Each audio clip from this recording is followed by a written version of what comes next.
mas o Ministério da Saúde, esta semana, anunciou aí quase 150 milhões, 140 e poucos milhões de novas doses de vacina. Nós estamos recebendo aquilo que é de direito, na medida em que se distribui proporcionalmente as vacinas, e nós acreditamos que a vacina é realmente a solução. Um colega meu, governador, deu um exemplo muito claro. Vacinou lá o que era um asilo, né, a instituição de longa permanência, todos os idosos de um asilo na primeira dose da vacina. Um foi infectado, passou para todos os outros, nenhum agravou a doença, nenhum foi internado, nenhum desenvolveu apenas sintomas leves de gripe. Então, nós acreditamos que esse é o caminho que o governo tem que perseguir para que a gente imunize a nossa população, até porque essa nova variante da Covid-19 mostra um perfil muito diferenciado, muito diverso. É jovem, adoecendo, taxa de transmissibilidade mais alta e o tempo de internação aumentou. Muito bem. Governador, vamos lá. 1 ano do primeiro decreto. Há 1 ano o senhor estava tomando a difícil decisão de parar o Estado. Muitas críticas vieram. Neste 1 ano, muita coisa aconteceu politicamente. Tem a questão também do governo federal, e aí a gente fala de relacionamento mesmo com o presidente Bolsonaro. E agora a gente percebe uma mudança de comportamento do governo do Estado. Acreditamos ser pela experiência também que a saúde pública adquiriu nesse 1 ano. Mas por que essa mudança de postura, comparando a 1 ano atrás, quando o senhor decretou o lockdown, as restrições? 1 ano depois, a gente vive o pior momento agora nas últimas 24 horas. O recorde de mortes aqui, 167 pessoas perderam a vida. Por que, neste momento, não vale a regra de 1 ano? O que acontece hoje aqui acontece pela nova variante, acreditamos nisso, né? E acontece aqui nos estados do Sul, todos eles, e na Europa. Eu estou vendo agora a França fazer lockdown de fim de semana. O que nós fizemos aqui recentemente, a França fazendo também, anunciando isto. Então, essa é a doença da sociedade, como se costuma dizer. Nós precisamos manter as coisas funcionando com regras, que é o que nós construímos lá em 2020, quando você falou 1 ano de pandemia, o que o governo fez? E nós tínhamos 546 leitos dedicados para a Covid-19. Hoje são mais de 1.700 leitos disponíveis e 1.163 leitos pactuados exclusivamente para a Covid-19. Veja, nós praticamente triplicamos o número de leitos de UTI, é importante que se diga. As pessoas perguntam, e aí, o hospital de campanha? O hospital de campanha tem 10 leitos de UTI, mais 80 clínicos. Nós fizemos os investimentos que vão ficar para a saúde dos catarinenses. Nós fizemos o equivalente aqui a 20 hospitais de campanha. Eles estão ativos, eles existem. Eles só não estão em barracas, estão em prédios próprios, bem acomodados. Então, o pico da crise, nós nos tornamos o epicentro da crise. Não há um catarinense desassistido. Todos estão... Nós temos mais de 200 pessoas fora de ambiente de UTI, mas entubados, recebendo medicação. A atualização agora, 440 pessoas estão aguardando vaga por UTI. Essas pessoas se encaixam em não desassistidas? Não, elas são assistidas. Essas 400 pessoas que aguardam, elas estão em leitos clínicos ou elas estão em leitos clínicos que foram transformados praticamente em UTI, mas que não são considerados UTI. São mais de 200 pacientes que estão recebendo um atendimento de terapia intensiva praticamente, mas não estão em ambiente de UTI propriamente dito. Inclusive, nós queremos cadastrar esses leitos para que esses municípios, as UPAs, recebam a remuneração por leitos de UTI também. Governador, então, há 1 ano, a solução para frear a doença era o lockdown. O senhor aplicou.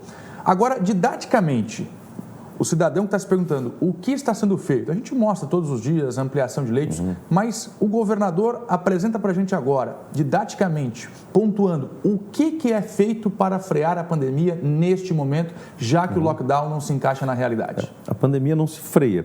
Os movimentos que nós fizemos, a gente já tem resultados. A semana passada nós tínhamos 38 mil casos ativos, pessoas infectadas aqui, ativos ao mesmo tempo em Santa Catarina. Hoje nós temos 35.100, o número de ontem baixou. Significa dizer que nós podemos estar entrando aí num platô, é a nossa esperança, e nós vamos ficar mensurando esses números até o final de semana, estabilizar, para saber que tipo de intervenção nós vamos fazer. Nós tivemos a redução, por exemplo, lá no oeste de Santa Catarina, com as intervenções que foram feitas, de quase 47% do número de casos ativos. Mas eles fecharam a cidade por 2 semanas. Isso, naquele caso pontualmente. O que nós fizemos em todo o território catarinense não pode ser igual para todas as regiões. Por isso que nós regionalizamos as ações, pactuamos com os prefeitos e assim tem sido feito. A gente acredita, todo catarinense não quer parar a vida, né? Ele quer seguir a sua normalidade, mas também quer ter a certeza de que será atendido em um hospital caso venha a necessidade. Governador, a gente precisa entender o que será feito a partir de agora. A gente viu os 3 fins de semana de restrições. Já surtiram efeito, governador? E como fica daqui para frente no que diz respeito a restrições? Nós tivemos, sim, percebemos o efeito, né, na taxa de contágio de casos ativos, como eu acabei de citar, e ao mesmo tempo nós entendemos que lockdown por lockdown, que é o que pleiteia Ministério Público e Tribunal de Contas, acaba penalizando aquelas pessoas que produzem e que cumprem regras.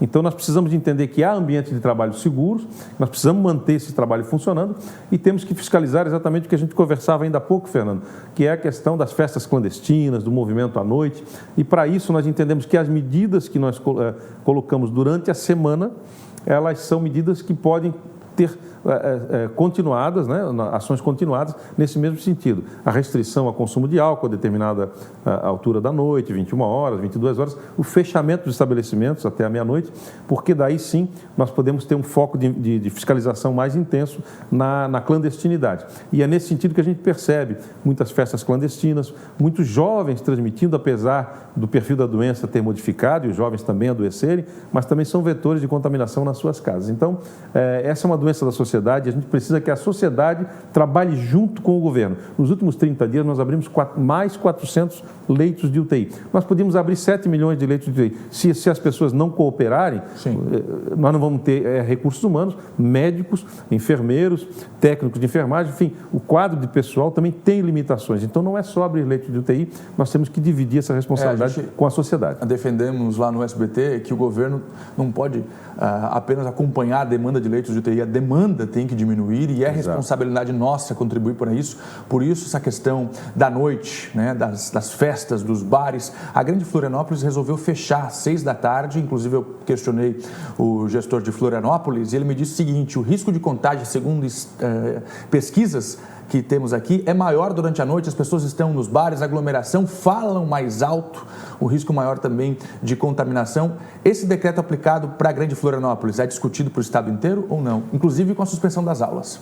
Não, nós respeitamos as medidas que os prefeitos tomam, né? Os prefeitos podem adotar medidas mais restritivas, mas a nossa intenção é, exatamente avaliando esses números que nós temos, do número de casos ativos, a gente continuar adotando as medidas que nós adotamos até aqui para Santa Catarina. O fim de semana agora vai ser de lockdown novamente, governador? Nós pretendemos manter as medidas restritivas de dia de semana para os fins de semana também. Para os fins de semana? Para os fins de semana. Também. Então aí libera um pouco mais no fim de semana, é isso? Já não é totalmente restrito. Esta semana a gente protagonizou a disputa na Justiça envolvendo um pedido de lockdown pelo Ministério Público, que depois recebeu a manifestação de pelo menos 8 das maiores entidades empresariais, aí eu cito Fiesc, Facisc, e também recebeu lá a manifestação do Conselho Regional de Enfermagem. As entidades empresariais contra o lockdown, o Conselho Regional de Enfermagem defendendo as restrições. Por isso eu coloco que foi uma verdadeira disputa. O Dr. Jefferson Zanini decidiu que o COIS deveria tomar essa decisão. E ele fala em reativação do COIS. Governador, o que é o COIS e ele está desativado? O COIS nunca foi desativado. O COIS ele funciona dentro da saúde, é um centro de operações e emergência de saúde que foi criado no nosso governo assim que a pandemia se instalou.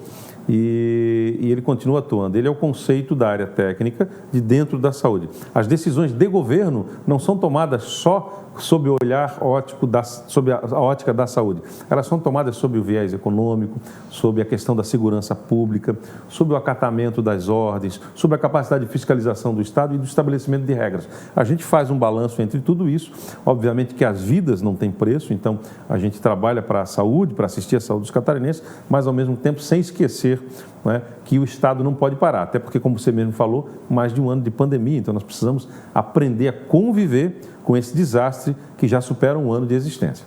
Governador, claro que a gente não pode deixar de colocar política, porque o que a gente acompanha, algumas decisões no Brasil, não vou trazer restritamente para Santa Catarina, tem envolvimento com a política. A gente percebe agora até mesmo uma mudança de comportamento do presidente Bolsonaro, passando a usar marcas. Isso não tem nada a ver com o senhor, mas a pergunta que eu quero fazer é a seguinte: Por que o governador não assinou as 2 cartas dos governadores endereçadas ao presidente Bolsonaro, primeiro criticando-o por conta da situação do mimimi, vão chorar até quando, e depois reivindicando estruturas para os estados? Por que o senhor não esteve presente neste movimento dos governadores?